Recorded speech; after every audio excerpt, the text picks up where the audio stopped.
consumes you? What is the passion that drives your life? What is the fire that burns within your heart and soul? Is your heart alive? Is it burning now? Do you know what it's like to be consumed by something? You know when something or someone is on your mind all the time, like you can't escape the thought of them. Have you ever felt that way about Jesus? Has your love for God ever consumed your life, your thoughts, and your heart in such a way that it affected every part of you, that everything you did reflected how much you love Him? If you have, did you let that fire burn out? Did you let that passion die?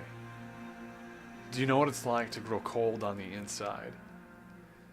Have you ever felt as though you've just lost your way?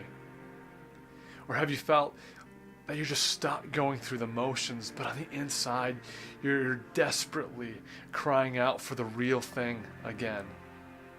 I know what it's like to have a fire for God burning in my heart and my soul. I know what it's like to have God affect every part of my life in such a way that I can't help but show my love for Him, my fire for Him in everything I do. But I also know what it's like to grow weary, empty, and cold. I know what it's like to let that fire burn out. I've been there. Here's the deal. No one ever falls in or out of love with something or someone, because love is not something that you can fall into or out of, because love is something that takes deliberate time and commitment. It takes repeated acts of pursuing the one that has your attention.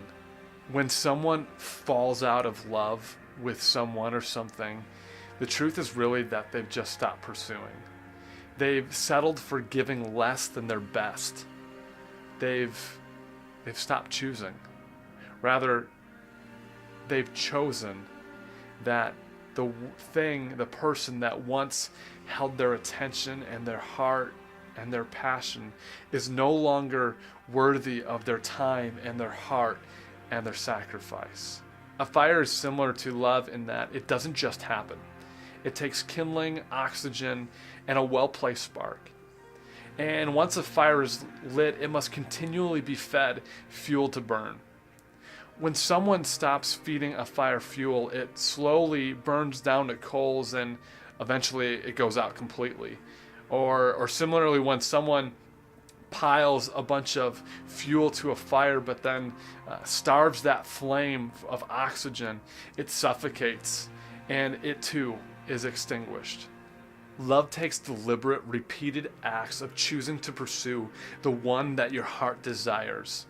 That's why Jesus said in John 14:15, if you love me, you'll truly obey me.